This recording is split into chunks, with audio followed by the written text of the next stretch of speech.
Hello friends, welcome to my channel. आज हम एक न्यू टॉपिक स्टार्ट करेंगे HTML5 जो कि जिस पे हम वर्क करते हैं उसके एलिमेंट्स के बारे में। उससे पहले अगर आप लोगों ने अभी तक मेरा चैनल सब्सक्राइब नहीं करा है, सब्सक्राइब कीजिए, बेल आइकन पे प्रेस करिए ताकि लेटेस्ट नोटिफिकेशंस आपको मिल जाए और वीडियो को लाइक करना ना भूलें। आज हम जिस टॉपिक के बारे में बात करने जा रहे हैं वो हमारे HTML5 के जो हमें न्यू एलिमेंट्स मिले हैं, न्यू टैग्स मिले हैं, उनके बारे में। जैसे कि आज हम जिन टॉपिक्स के बारे में बात करेंगे वो है आपका section tag, navigation, article, site, audio, video, footer, header tag. इन एलिमेंट्स के बारे में, इन टैग्स के बारे में आज हम डिस्कस करने जा रहे हैं। तो सबसे पहले क्या करते हैं, हम नोटपैड को स्टार्ट करते हैं। नोटपैड को स्टार्ट करने के लिए रन कमांड के बॉक्स में आप लिखेंगे नोटपैड। जैसे ही नोटपैड लिखेंगे आपके सामने नोटपैड का विंडो आ जाएगा। आप जानते हैं वेब डिज़ाइन करने के लिए अभी हम केवल एक बिगनर्स हैं, इसलिए हम किस पे करेंगे, नोटपैड पे वर्क करेंगे। आगे हम एडिटर्स पे वर्क भी करेंगे।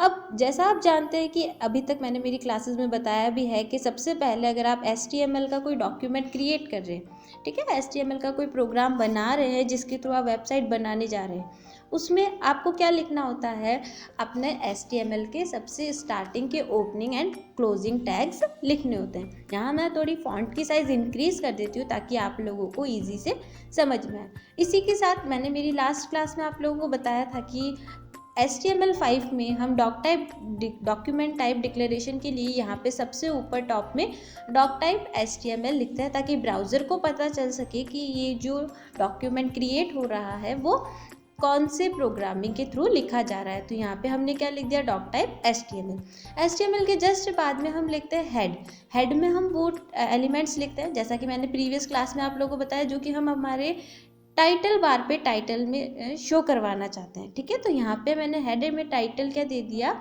HTML5 दे दिया और टाइटल टैग को क्या कर दिया, क्लोज कर दिया। उसी के साथ हेडर टैग को भी क्या करेंगे, हम यहाँ पे क्लोज कर देंगे।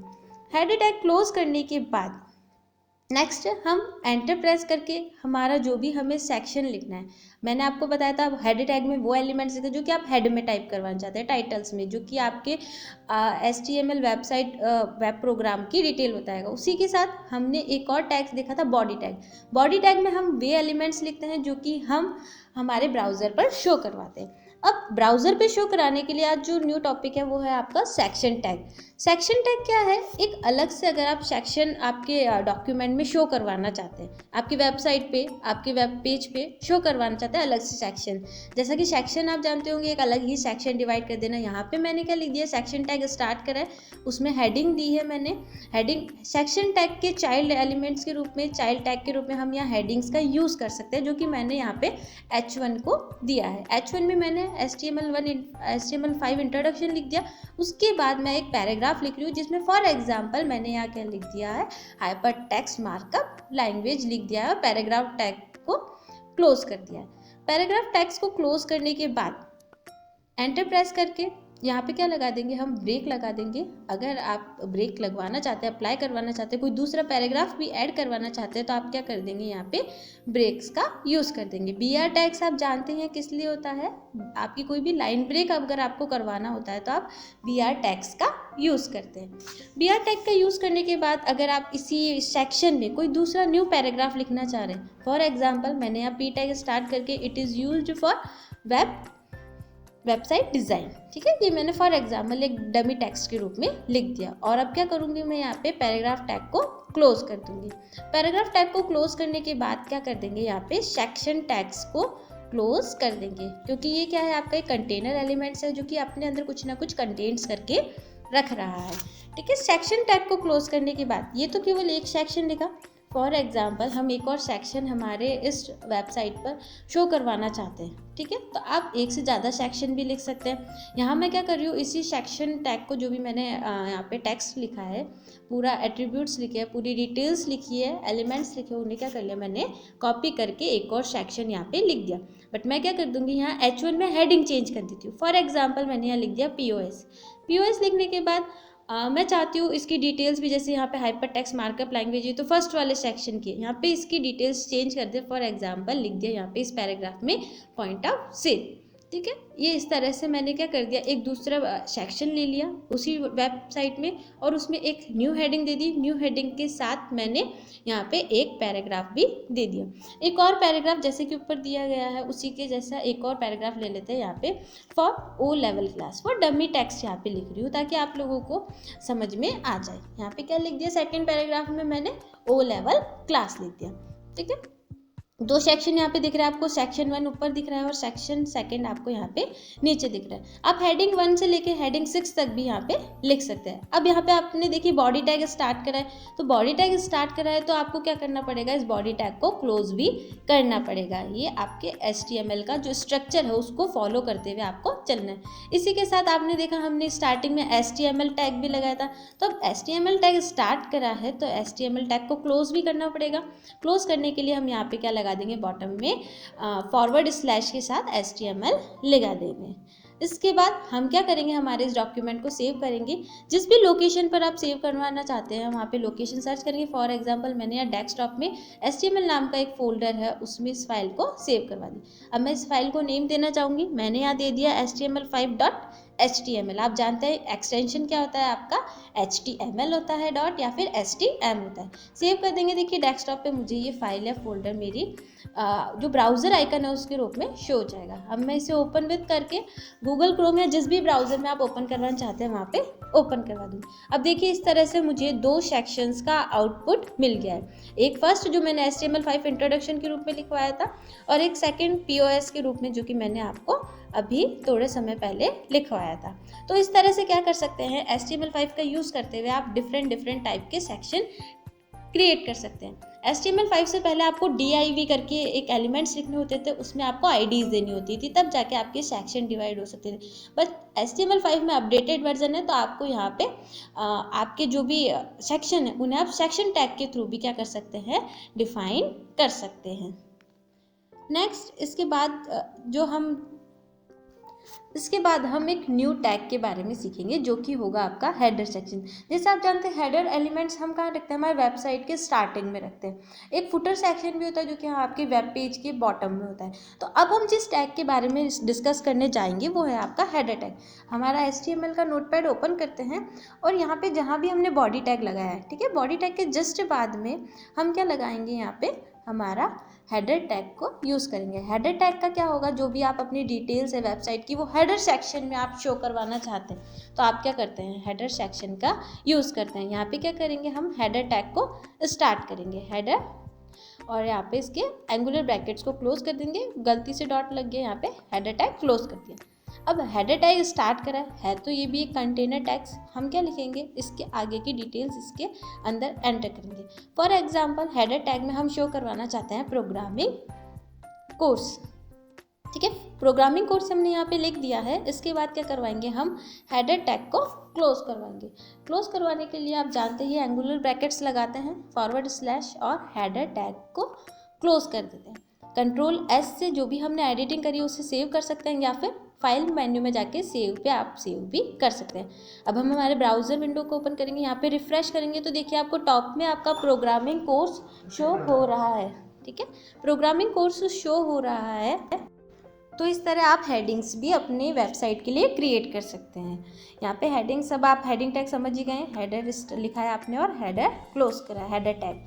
इसी के साथ अगर आप भी और भी कुछ अपने इसमें, मान लीजिए आपको साइज़ उसकी छोटी दिख रही थी आपके हेडर टैग की, हेडर में जो भी आपने टेक्स्ट लिखा था, तो आप यहाँ पे H1 या H1 से लेके H6 तक की जो भी आपकी हेडिंग्स की साइजेस है उसके अकॉर्डिंग हेडिंग टैग्स भी आप यहाँ पे लिख सकते हैं। ये भी हेडिंग्स के लिए टैग्स है। आपका हेडर सेक्शन में अगर आप हेडिंग देना चाहते हैं अपने आपका जो भी टेक्स्ट है उसके लिए, तो आपने heading H1 H tag close करा, देन आप क्या कर देंगे, इसे सेव कर देंगे Ctrl+S से और अपने ब्राउज़र पे जाके रिफ़्रेश करेंगे। आपका जो भी हेडिंग टेक्स्ट था वो अब आपको लार्ज साइज़ में शो हो रहा है, ठीक है। तो इस तरह से आप क्या कर सकते हैं, अपने वेबसाइट के लिए हेडर सेक्शन में जो भी टेक्स्ट है उस पर एडिटिंग कर सकते हैं,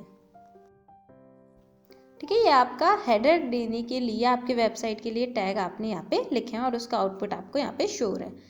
अब आप चाहते हैं, जैसे आपने कोई वेबसाइट देखी हो, तो वेबसाइट में आपने देखा होगा हेडर टैग के जस्ट नीचे आपको नेविगेशन के लिए एक लाइन दी जाती है, या तो लाइन होती है या फिर कुछ बुलेट्स के रूप में होते हैं, या फिर कुछ ऐसे लिंक्स होते हैं जिन पे आप क्लिक करते हैं तो आप उस वेबसाइट के और भी जो भी वेब पेजेस हैं, जो भी पेजेस हैं उन पर जंप कर सकते हैं, उन तक पहुंच सकते हैं। तो यहाँ पे HTML5 में किसी भी वेबसाइट के कंटेंट्स दूसरे वेब पेजेस पर जाने के लिए आपको नेविगेशन के लिए टैग दिए जाते हैं, जिन्हें बोलते हैं हम NAV। यहाँ पे मैंने NAV टैग स्टार्ट कर दिया है। अब NAV यानी नेविगेशन के लिए जो मैं HTML मेरी फाइल्स होगी, है ना, उनको लिखने के लिए मैं वही एंकर टैग का यूज़ करूँगी। एंकर टैग मैंने यहाँ पे स्टार्ट कर दिया, यहाँ से H रेफरेंस का यूज़ करूँगी। उसके बाद उस फाइल को लिखूँगी जो कि मैं जिस फाइल पे मैं यूज़र्स को नेविगेट करवाना चाहती हूँ। ठीक है, नेविगेट करवाने के लिए वो फाइल मेरे उसी फोल्डर में होनी चाहिए। उस फाइल का नेम क्या लिख दूँगी मैं यहाँ पे एंटर कर दूँगी। ठीक है, फाइल आपकी उसी फोल्डर में होनी चाहिए जिस फोल्डर में आपका ये प्रोग्राम है, क्योंकि इनकी लोकेशन सेम होनी चाहिए। यहाँ पे मैं फॉर एग्जांपल जो मैंने पहले अपना HTML का प्रोग्राम सेव करा था, first.html यहाँ पे लिख दिया, और जो भी टेक्स्ट मैं प्रिंट करवाना चाहती हूँ वो मैं एंकर टैग के बाद में यहाँ पे फर्स्ट में लिख रही हूँ, और फिर क्या कर रही हूँ, एंकर टैग को क्लोज कर रही हूँ। इसी तरह ये तो केवल एक ही HTML का प्रोग्राम है नेविगेशन टैग के लिए। आप और भी अगर टैग लिखवाना चाहते हैं तो आपको इसी तरह यहाँ पे क्या करना होगा, लिंक्स का यूज़ करना पड़ेगा। ठीक है, लिंक्स का यूज़ करने के लिए जैसे आप दूसरा कोई HTML का प्रोग्राम ऐड करवाना चाहते हैं, आप तो यह न्यू टाइप कर दीजिए, या फिर आप इसी को कॉपी करके उसमें एडिटिंग कर दीजिए। मैंने सेलेक्ट करा, Ctrl+C और Ctrl+V से क्या कर रही हूँ, मैं इसको पेस्ट करती जा रही हूँ। अब मुझे क्या करना होगा, इसमें वो चेंजेस करने होंगे जैसे कि मेरे प्रोग्राम का जो भी मेरी HTML की ओल्ड फाइल्स हैं उनका नेम क्या है। ठीक है, तो वो नेम मुझे यहाँ पे चेंज करने होंगे। जैसे यहाँ पे फर्स्ट नेम मेरी कोई फाइल थी जिसका नेम मैंने टारगेट दिया था, तो मैंने यहाँ पे target.html लिख दिया। ठीक है, इसी के साथ मैंने यहाँ पे क्या कर दिया है, इसमें टारगेट वर्ड लिख दिया जो कि मैं प्रिंट करवाना चाहती हूँ अपने वेब पेज पे। ठीक है, यहाँ पे थर्ड में भी जैसे कि मेरी दूसरी फाइल का नेम था सेकंड, तो मैंने क्या कर दिया, यहाँ पे सेकंड लिख दिया, और सेकंड के लिए जो वर्ड मैं प्रिंट करवाना चाहती हूँ वो एडिट करके मैंने क्या लिख दिया, यहाँ पे सेकंड लिख दिया। यानी मैंने थोड़ा अपना टाइम बचा लिया, यहाँ से कॉपी करके उसको लिख लिया। आप भी इस तरह से जो आपको समझ में आए उन टेक्स्ट को कॉपी कर सकते हो, बट उनमें एडिटिंग करना आपको ध्यान में रखना पड़ेगा। इसके बाद क्या करेंगे, यहाँ पे हम नेविगेशन टैग को क्लोज कर देंगे, /NAV यहाँ पे एंकर ब्रैकेट्स हमने कर दिए हैं क्लोज। इस तरह से आपने क्या कर दिया है, नेविगेशन टैग यूज़ कर दिया है। सेव करके आप अपने ब्राउज़र पर जाके इन्हें रिफ़्रेश करेंगे तो देखिए प्रोग्रामिंग कोर्स के नीचे आपको 3 आपके नेविगेशन टैब मिल गए हैं। आप इन पे क्लिक करेंगे तो आपके ब्राउज़र पर वो विंडो, वो जो भी प्रोग्राम था वो ओपन हो जाएगा। बट एक्चुअली मेरे सिस्टम में अभी ये इसलिए रन नहीं करी क्योंकि मैंने ये फाइल डिलीट करके रीस्टोर करी थी, तो इस कारण ये रन नहीं करी। बट आपके क्या होगी, वो फाइल उसी फोल्डर में रहेगी, तो ये क्या होगी, जैसे ही आप इन नेविगेशन टैग पे क्लिक करेंगे वो फाइल आपको आपकी ओपन होके मिल जाएगी। ठीक है, तो इस तरह से क्या कर सकते हैं, आप अपने डॉक्यूमेंट में नेविगेशन टैग का यूज़ करके जो भी आप नेविगेट करवाना चाहते हैं अपने यूज़र्स को, उनको नेविगेट करने के लिए ऑप्शंस क्रिएट कर सकते हैं। अब आप चाहते हैं कि ये आपकी किस में आ जाए, एक तरह से लिस्ट में आ जाए। अभी तो आपको एक ही रोज़ में दिख रही है, आप चाहते हैं कि ये एक लिस्ट में आ जाए, चाहे वो अनऑर्डर लिस्ट में क्यों ना हो। तो आपने क्या लगा दिया, यहाँ पे UL टैग लगाया। ठीक है, UL टैग लगाया तो यहाँ पे हम रिफ्रेश करके देखेंगे तो अभी आपको देखिए वो बुलेट्स में नहीं दिख रहे हैं। क्यों? क्योंकि हम यहाँ पे अभी तक हमने LI टैग्स का यूज़ नहीं करा है, तो यानी UL टैग लगेगा। तो लाइन्स को बताने के लिए आपको यहाँ पे LI टैग्स का यूज़ भी करना पड़ेगा। LI टैग्स का लाइन के लिए आप जानते हैं कहाँ पे यूज़ होगा, जो भी आपकी रोज़ है जिसको आप लाइन्स, जिसके आगे आप बुलेट्स का यूज़ करवाना चाहते हैं, तो उनके लिए क्या करवा देंगे आप, जो भी आपने एंकर टैग लिया है उनके आगे क्या लिखवाएंगे, आप LI टैग्स का यूज़ करेंगे। जैसे आप जानते हैं UL किस लिए होता है, अनऑर्डर लिस्ट के लिए होता है, LI आपके लिस्ट के लिए होता है। ठीक है, तो यहाँ पे क्या करवा दिया हमने, एंकर टैग के आगे LI टैग को लिख दिया। आप फर्स्ट रो में भी चाहते हैं, सेकंड में भी चाहते हैं, तो यहाँ पे क्या कर दिया आपने, फर्स्ट में भी कर दिया, सेकंड में भी कर दिया। अब LI टैग आपने स्टार्ट करा है तो LI टैग क्लोज करने के लिए आप लास्ट में क्या लिख देंगे, LI टैग लिख देंगे। देखिए फर्स्ट के बाद A टैग के बाद आपको LI टैग क्लोज दिख रहा है, और यहाँ पे हमने / का यूज़ भी करा है। फर्स्ट में भी लगा दिया हमने, सेकंड में भी लगा दिया, और थर्ड में भी यहाँ पे हमने LI टैग का यूज़ कर दिया है। अब हम Ctrl+S से सेव करेंगे हमारा इस पेज को, और ब्राउज़र में जाके हम हमारे विंडो को रिफ़्रेश करेंगे तो देखिए इस तरह आपके नेविगेशंस के लिए आपने क्या कर दिया है, लिस्ट का यूज़ करके उन पे बुलेट्स का अप्लाई करवा दिया है। ठीक है, तो आप चाहें तो अपनी रिक्वायरमेंट के अकॉर्डिंग जैसा भी आप चाहते हैं वैसी लिस्ट का आप यहाँ पे यूज़ कर सकते हैं यूज़र्स को नेविगेट करवाने के लिए आपकी वेबसाइट पर। ठीक है, तो बहुत ही सिंपल वे में आपने अपने नेविगेशन टूल्स का यूज़ करते हुए li लिस्ट ul लिस्ट का यूज़ करते हुए उनका आपने अपनी वेबसाइट को डिज़ाइन कर लिया है। अब हमने स्टार्टिंग में बात करी थी कि हमारे पास और भी एलिमेंट्स है, जैसे हमने सेक्शन तो यहाँ पे लिख दिया है, ठीक है, टारगेट एलिमेंट और इनका यूज़ कर लिया है। अब जैसे हमने सेक्शन के टैग्स की बात कर ली है, अब हम और भी जैसे हमने स्टार्टिंग में आपको बताया है, ठीक है, तो उन टैग्स के बारे में बात करेंगे। जो सबसे पहले है आपका आर्टिकल टैग। ठीक है, आर्टिकल आप जानते हैं, एक अलग से आप अपने टेक्स्ट को शो करवाना चाहते हैं, अलग से अपना एक आर्टिकल शो करवाना चाहते हैं, ठीक है, तो आप आर्टिकल टैग्स का यूज़ करते हैं। आर्टिकल टैग्स का ये है कि देखिए अभी तो केवल आप एक बेसिक स्ट्रक्चर तैयार कर रहे हैं तो आर्टिकल टैग्स का यूज़ करना सीख सकते हैं। इसको किस तरह फॉर्मेटिंग करना है वो आपको आगे की आपकी क्लासेस में, जो कि आपकी CSS की और फ्रेमवर्क की होगी, उनमें आपको समझ में आएगा। बट अभी हम केवल ये सीख रहे हैं कि अभी स्ट्रक्चर किस तरह से तैयार किया जाता है। हमने आर्टिकल टैग लिखा है, यहाँ पे आर्टिकल टैग को स्टार्ट करा और आर्टिकल टैग को क्लोज कर दिया। स्टार्टिंग में कर दे तो क्या रहता है, उससे बीच बाद में डाउट नहीं रहता अगर गलती से आप भूल भी जाए तो, है ना। तो हमने वो करके अब क्या लिख रहे हैं, हम आर्टिकल टैग में एक हेडिंग 1 अपने यहाँ पे प्रिंट करवाना चाहते हैं। फॉर एग्जाम्पल मैंने यहाँ पे लिख दिया आर्टिकल टैग में this is a article tag, article example. ठीक है, यहाँ पे हम क्या लिख देंगे, this is a article example. Heading first के अंदर दिया है, आप जानते हैं हेडिंग फर्स्ट किस लिए यूज देते हैं, हेडिंग शो करवाने के लिए। ठीक है, आप और भी एलिमेंट्स अगर इसमें लिखवाना चाहते हैं, जैसे पैराग्राफ लिखते हैं हम यहाँ पे, तो एंगुलर ब्रैकेट्स में हमने क्या लिखा है, यहाँ पे पैराग्राफ लिखा है। पैराग्राफ टैग को भी क्लोज करने के लिए हम क्या कर सकते देंगे, यहाँ पे स्टार्टिंग में इसको क्लोज कर देंगे। ठीक है, अब इनके बीच में हम वो टेक्स्ट लिख देंगे जो कि हम पैराग्राफ के रूप में शो करवाना चाहते हैं। Text of the article, text of the article हमने ये क्या लिख दिया, पैराग्राफ में इस तरह से शो कर दिया। अब हमने कंट्रोल एस से क्या कर दिया, इसको सेव कर दिया है। सेव पे जाने के बाद आपकी ब्राउजर विंडो पर रिफ्रेश करेंगे तो देखिए this is the article example and text of the article आपको यहाँ पे शो होने लग गया। यानी एक अलग से आप आर्टिकल शो करवाना चाहते हैं आपके वेब पेज पे, वेबसाइट पे, तो आप इस तरह से आर्टिकल टैग का यूज़ कर सकते हैं। अभी आपको केवल नॉर्मल दिख रहा है क्योंकि हमने कोई ज़्यादा इसमें फॉर्मेटिंग अपना डिज़ाइन नहीं करा है। आप धीरे धीरे जब आगे की क्लासेस में जाएंगे तो आपको CSS में पता चलेगा कि किस तरह आप अपनी वेबसाइट को अरेंज कर सकते हैं। ठीक है, तो इस तरह से आप आर्टिकल टैग्स का यूज़ भी कर सकते हैं। आर्टिकल के साथ साथ एक और आपके टैग होता है आपका असाइड का टैग। ठीक है, पहले ये आप देख लीजिए आराम से ताकि आपको इजीली समझ में आ जाए कि हमने आर्टिकल टैग को किस तरीके से लगाया है। ठीक है, अब मान लीजिए आपका जो पहला सेक्शन था, ठीक है, पहले सेक्शन के बाद जो पैराग्राफ लिखा है आपने, उसके बाद आप चाहते हैं कि एक असाइड टैग भी लगाया जाए, यानी थोड़ा सा साइड में आपको टेक्स्ट शो हो जाएगा इससे। असाइड एक सेक्शन के बारे में आप कोई और न्यू टॉपिक डिफाइन करवाना चाहते हैं लोगों को, ठीक है, तो आप क्या कर सकते हैं, असाइड टैग का यूज़ कर सकते हैं। असाइड टैग में जैसे मान लीजिए आपने हेडिंग 3 दे दी यहाँ पे, ठीक है, हेडिंग 3 में आप अपना कोई भी कंटेंट्स लिख दीजिए।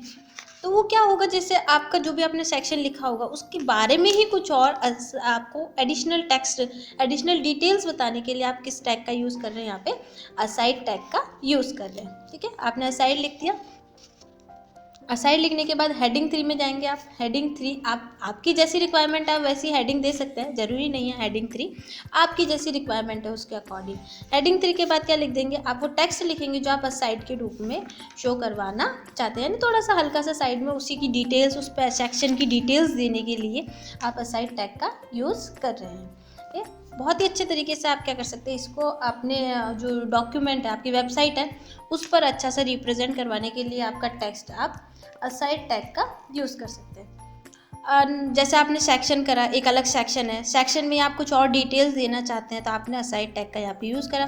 हेडिंग 3 में हमने हाइपर टेक्स्ट लिखा और वहाँ पे एक पैराग्राफ और लिख दिया, यहाँ पे पैराग्राफ में लिख दिया हमने टेक्स्ट विद इन टेक्स्ट, और यहाँ पे क्या कर देंगे, हम असाइड टैग को क्लोज कर देंगे। एंगुलर ब्रैकेट स्टार्ट करा, फॉरवर्ड स्लैश साइड, ठीक है, साइड लिख दिया। अब हम क्या करेंगे, इसे सेव करेंगे, कंट्रोल एस से सेव कर सकते हैं। कंट्रोल एस से सेव करने के लिए बाद ब्राउज़र विंडो पे जाएंगे तो हमें यहाँ पे क्या हो जाएगा, हमारा असाइड का ही एक ऑप्शंस आपने जैसे लिखा अभी hyper text, text with in text, तो इस तरह से आपको ये असाइड के रूप में शो हो जाएगा। अभी केवल एक नॉर्मल टेक्स्ट के रूप में आपको शो होगा क्योंकि हमने CSS का यूज़ नहीं करा, अभी केवल हम एक स्ट्रक्चर तैयार करना सीख रहे हैं हमारे वेबसाइट के लिए। ठीक है, तो आप इस तरह से किसी भी सेक्शन के बारे में और डिफाइन करने के लिए असाइड टैग का भी यूज़ कर सकते हैं। ये आपको जैसे सेक्शन में डिफाइन करवाना है अलग, या फिर आप किसी आर्टिकल में और भी अलग आप साइड टेक्स्ट का यूज़ करवाना चाहते हैं तो आप इस तरह से यूज़ कर सकते हैं।